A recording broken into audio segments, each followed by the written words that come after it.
everyone, welcome to CSSIs. So today we have a topic from PIB and All India Radio. So the news is Union Minister Amit Shah to inaugurate the National Conference on Human Rights in Indian Culture and Philosophy in collaboration with Indira Gandhi National Center for Arts. So here the static topic which is related to this news is National Human Rights Commission, and also we need to know some information about Indira Gandhi National Center for Arts. So in this particular lecture I'll be covering NHRC, the recent amendment, and all those information related to NHRC and Indira Gandhi National Center for Arts. Now NHRC is a statutory body. It was constituted in 1993 under the Protection of Human Rights Ordinance. So initially there was an ordinance where this body was constituted, and after that it was given a statutory basis. The act was 1993 Act, Protection of Human Rights Act. So it was established in compliance with the Paris Principles of Human Rights 1991, which were adopted for the promotion and protection of human rights and were endorsed by the United Nations at its General Assembly in 1993. So there was a conference where the United Nations countries came together in Paris, and they had a discussion about protection of human rights. That is called Paris Principles. So India also participated. So after participating, India brought an act, that is Protection of Human Rights Act 1993. The definition of human rights in the act, the human rights definition is also mentioned. It is the rights related to life, liberty, equality and dignity of the individual guaranteed under the Constitution or embodied in the international covenants and enforced by courts in India. Now, what does international covenants mean?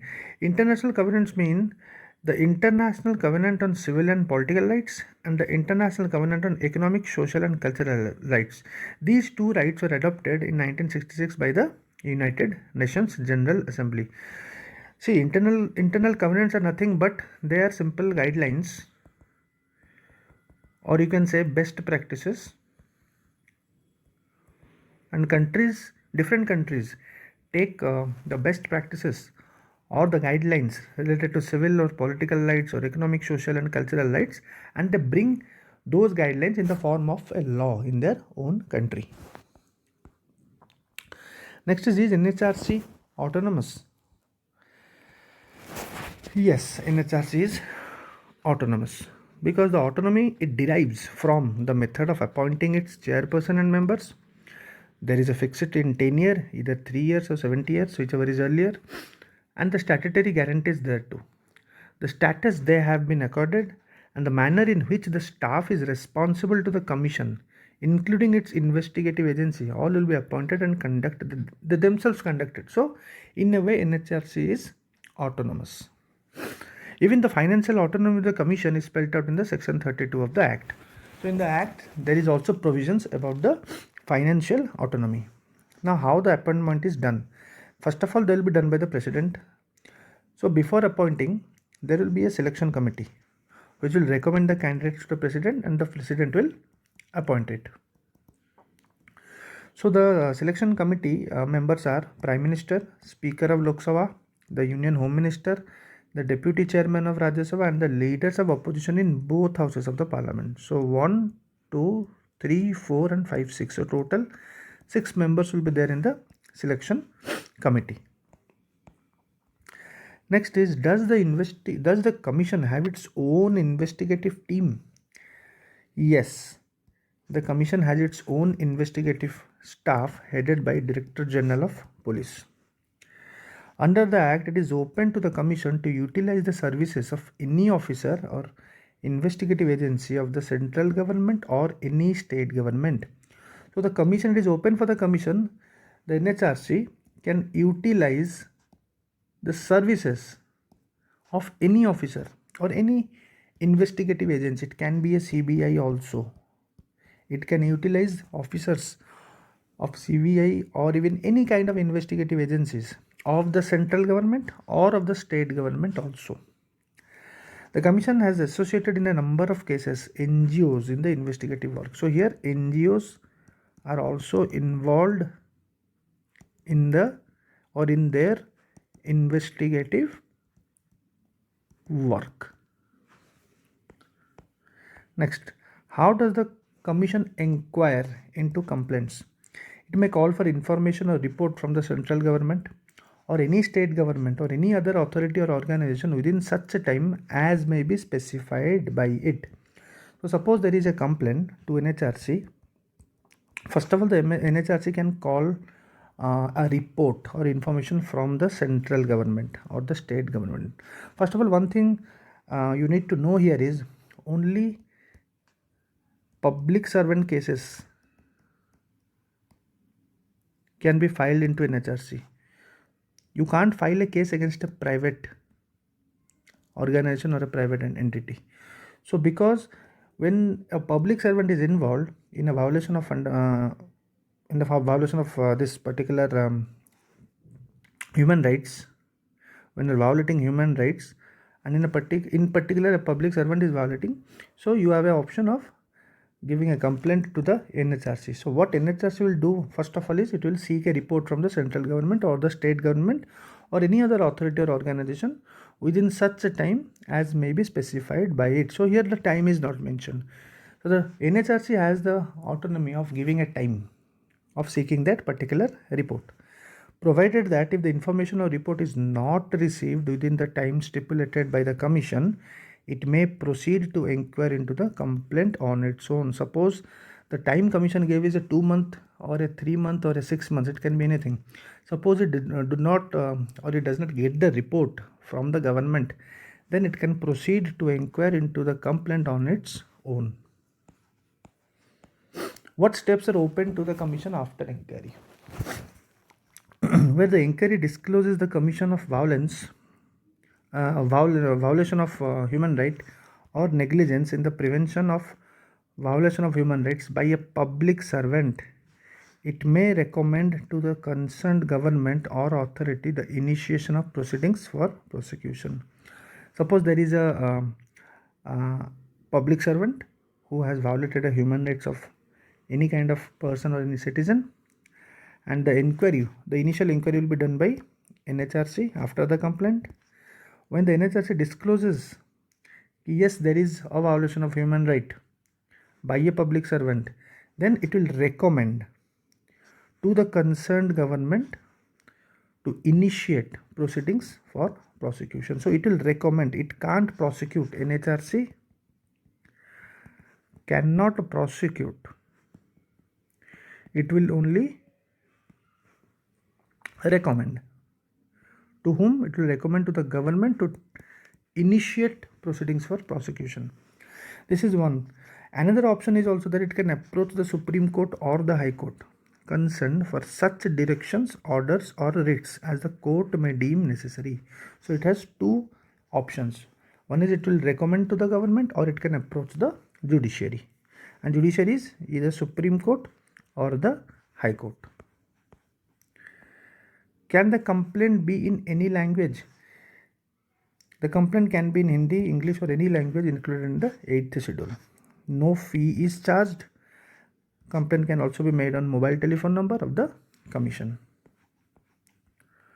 What procedure is prescribed under the Act with respect to armed forces? So here we need to know regarding armed forces. If any human rights violation is done by armed forces, so what NHRC has the option?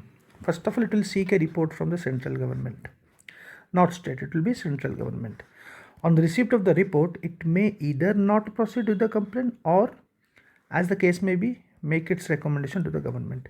It may not proceed with the complaint, or if it proceeds after the report, it will give some recommendations. Now, the central government shall inform the commission of the action taken on the recommendations within 3 months. So here time limit is there, or such further time as the NHRC may allow.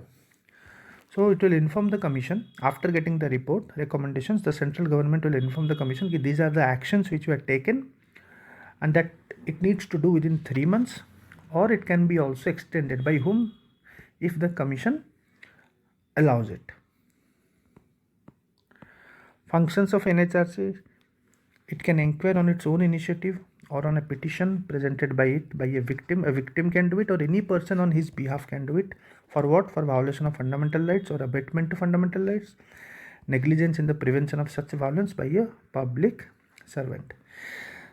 It can recommend measures for effective implementation. It can review the factors, including acts of terrorism that inhibit the enjoyment of human rights. To study treaties, any kind of international treaties or international convention they can study related to human rights and can recommend to the government. It can undertake and promote research in the field of human rights. It can visit jails and study the condition of inmates, because a lot of human rights violation happen to be inside jail. Now coming to the composition of NHRC, there will be a chairperson, 5 members, excluding the ex officio members. We will come to this.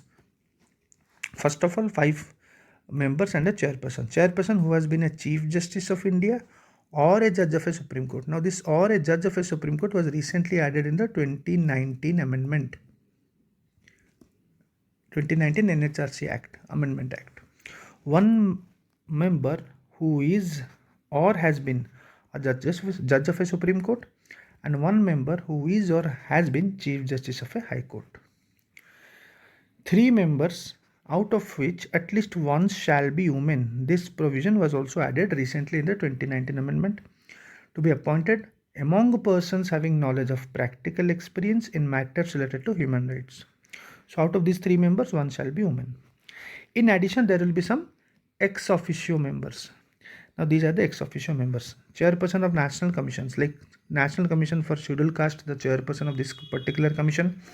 National Commission for Scheduled Tribe, National Commission for Women, National Commission for Minorities, National Commission for Backward Classes, National Commission for Protection of Child Rights, Chief Commission for Persons with Disabilities. They will all serve, the chairpersons of all these commissions will serve as ex officio members. The sitting judge of a Supreme Court or the sitting Chief Justice of any High Court can be appointed only after consultation with Chief Justice. It means here, if you see this point, one member who is or has been, who is means it is a sitting judge, okay, can be a judge of a Supreme Court, or who is, that is sitting judge of Chief Justice of a High Court. So when you appoint these 2 persons, at that point of time, consultation with Chief Justice of Supreme Court is mandatory. It is mandatory. When only you are appointing a sitting judge, not has been, not retired, who is a sitting judge. So when you appoint sitting judge of a Supreme Court or a sitting Chief Justice of a High Court, you have to consult the Chief Justice of Supreme Court. Term 3 years, 70 years, whichever is earlier, eligible for a reappointment. After 10 years, both chairperson and members are not eligible for further employment under the central or the state government. Appointment of NHRC Selection Committee we have already covered. Total 6 members appointed by the President, Prime Minister, Lok Sabha Speaker, Union Home Minister, Deputy Chairman of Rajya Sabha and Leader of Opposition of both houses. Removal. The President can remove the chairperson or any member. These are the conditions. Adjudged and insolvent, like not able to pay his debts.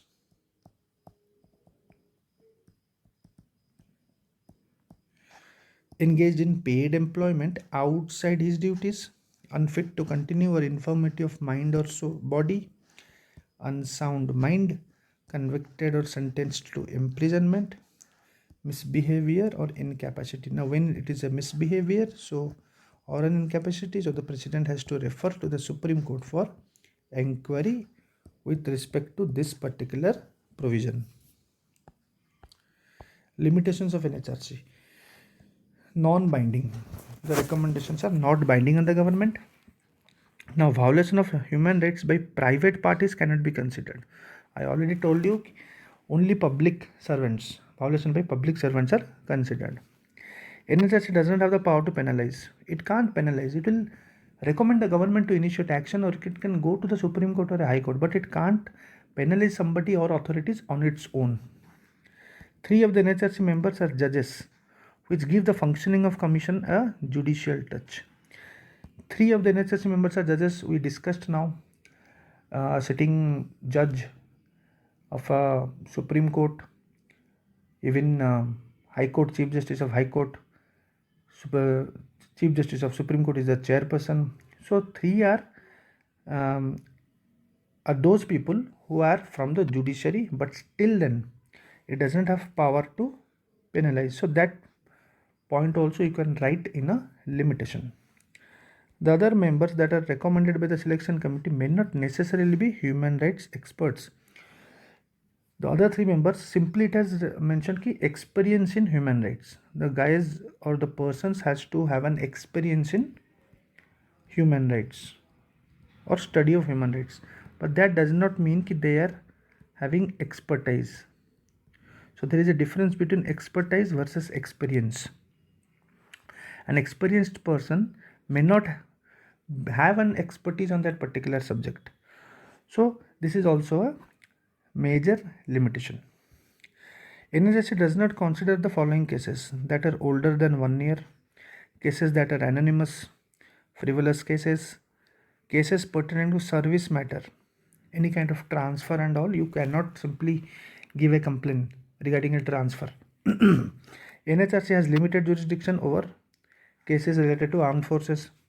NHRC faces other issues like excess complaints, insufficient funds, bureaucratic functioning, etc. etc. So these are the issues of NHRC. Now recently the act was amended. This is the original act. Original act, no need to remember. So Chief Justice of Supreme Court was the only person who acted as a chairman, but now this provision was added. Judge of a Supreme Court can also be a chairperson. Now this act amends 3 members. It allowed 3 members. Before that it was 2 members, 2 persons having knowledge of human rights. Now it is 3 persons. Out of them, one should be an woman. It's mandatory. This was added in 2019 Amendment Act. Also, the ex officio chairperson was also added. No need to remember the 1993 Act. This is the recent act. We already discussed the chairperson of the commissions who are members of NHRC. Now, chairperson of State Human Rights Commission. Now, the composition of State Human Rights Commission is also mentioned in original act. Under the act, the chairperson of State Human Rights is a person who has been a Chief Justice of a High Court. Now, the bill amends this provision. A person who has been a Chief Justice or a Judge of a High Court can be a chairperson. The term of office was also amended. Now it reduces the term to 3 years. Before it was 5 years. Now it is 3 years or till the age of 71. Coming to Union Territories. The amended act has a very major provision. This can be asked in prelims. The bill provides that the central government may confer on an state human rights functions being discharged by union territories. It means any union territory human rights can be done by any state human rights commission to whom, and it will be conferred by the central government. Central government can confer the power to any state human rights commission to deal the human rights violation in union territories, but with respect to Delhi, it will be dealt by NHRC. The National Human Rights Commission will only deal with cases of the Union Territory of Delhi, but rest other Union Territories will be handled by any state human rights commission, and the power will be given by the central government. Now that's all for human rights, NHRC. Now coming to the second topic, that is Indira Gandhi National Center for the Arts. Now it is a center autonomous institution under Ministry of Culture, established in 1987 as a center of research, academic pursuit and dissemination in the field of arts. It has a trust, and recently there was a project, not recently, it's still going on, that is Project Mosam. So the research unit of Project Motion is nothing but Indira Gandhi National Center for the Arts. Recently, a project, this is a current affair. Recently, a project on design and development of Vedic heritage portal was initiated at this particular institution under the aegis of Ministry of Culture, and this portal aims to communicate messages enshrined in the Vedas. Now, what is Project Mosam? Project Mosam is a Ministry of Culture project. The central themes that hold Project Mosam together are those of cultural roots and maritime landscapes that not only link to different parts of Indian Ocean littoral but also connected to the coastal centers of the hinterland. So this is the Project Mosam, which is under the research unities at this particular place. So that's it. Anyone who wants to have mains answer writing mentorship or full 1 year mentorship of both prelims and mains, these are the components which I cover. They can contact here, they can join my Telegram channel and can visit my website. Thank you.